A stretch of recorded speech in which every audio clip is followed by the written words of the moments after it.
men's college ultimate teams try to make it to the national tournament. Only one of them can lay claim to the top seed.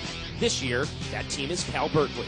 Brown University is the last team standing in Cal's way to the championship match. Can the Brownian Motion run circles around the UGMO, or will Cal make the Brown guys blue? Next, at the 2004 UPA College Ultimate Championships.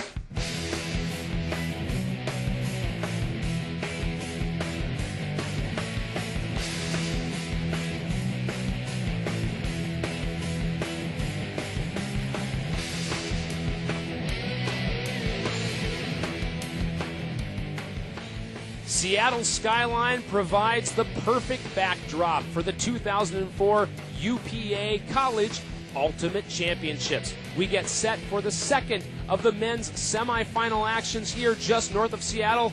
That is the #1 seeded University of California, Berkeley UGMO team against the #4 seeded Brown University squad. Hi everybody, I'm Craig Hummer along with legendary collegiate ultimate player Ben Wiggins. And Ben, these are two teams that really want to continue on in this tournament. Yeah, Cal comes into this tournament seeded #1, having not been to the Nationals for a long, long time. They got to prove they earned that seed and show that they can take this tournament. As we look to the format, the field's 70 yards long, each squad made up of 7 players, but there's a little bit more to it than that, right?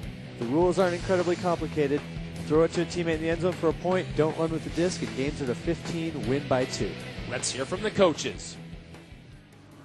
I'm John Shelton. I'm one of 2 coaches for California UGMO men's ultimate team.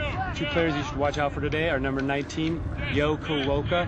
He's fast, he's squirrely, he never gives up. And our defensive captain, Nat Kaczynski, he is all-around great player and a stud.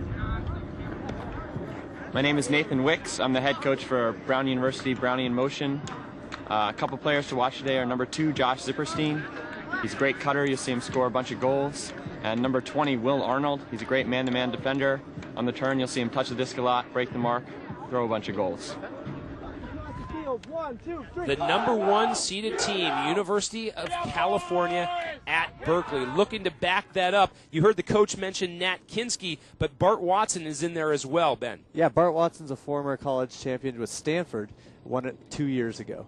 When you look to the Brown lineup, you have the brothers Colin and Neil Mahoney in their defensive specialists. Yeah, they're both tall, lanky guys that get up in the air very well. Add Will Arnold to that mix, a potent lineup for Brown and the UC Berkeley team. Taking a look at the weather, the winds have picked up 10 to 15 miles an hour. The temperature a comfortable low 60s. Cloudy, but that shouldn't matter at all to these guys. And it looks as though the gray shirts of Berkeley will start on offense. They're seeing a zone defense straight to start from Brown. They're just going to move it around, see if they can find a weakness to start with right here in the opening bit. You'll see the handlers act much like point guards in basketball. There is Nat Kinsky right there, dishing it off. A nice little forehand flick back to Kinsky in the middle of the field. Just feeling each other out now until that shot. Bart puts it all the way down the line. He must like something he sees there. A quick score, and look at that, right in the end zone. Berkeley draws first blood. Or do they? Looks like something's called. It's a foul called by the defense on the offensive receiver. That was George Mittendorf who pulled it down. It looks as though it'll count. It went to the observer, and the observer ruled that there was no foul on the offensive player. We can see the disc floating in here. Both players are fighting for position, and that's a legal equal battle. And Ben, ultimate is unique, isn't it, in the sense that either offense or defense can call a foul? Yeah, the players regulate what happens on the field and decide the level of contact. If they can't make a quick, fair decision, though, they have an observer there ready to step in and help make a ruling. And that leads me into yet another unique thing about ultimate is what they call the spirit of the game and the self-officiating. Sure, every player has to be their own referee at the same time as they're playing. It's incredibly hard to do, but these players have learned how to develop that. You see it right there. Dan MacArthur is knocked down on the ground. The Cal player, however, says, my bad, basically, and then gives them the disc. Yeah, it looks like just a simple foul. He stepped in when the offensive player was also making a pivot, so he's just going to give him the disc back as if the foul never happened.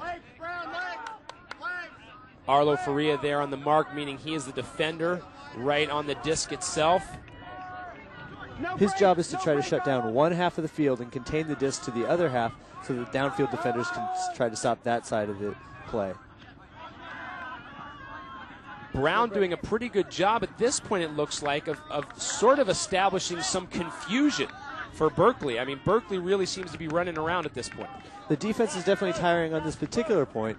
Brown's using good resets through the dump or safety pass to be able to move the disc side to side of the field and change the point of attack. A huck downfield, a quick score perhaps for Brown, and they have done it indeed. A great pull down by Josh Zipperstein, also known as Zip. And Ben, he is one of the all-arounders that Cal is definitely going to have to defend against. Yeah, Bart Watson is a fast player, but even he couldn't catch Zip. Zip can move, and they do a nice job of throwing out in front of him. He's a shorter receiver, but once he gets up to top speed, which doesn't take him long, he's tough to catch. Early on in our men's semifinal action, it's 1-1. We'll be back.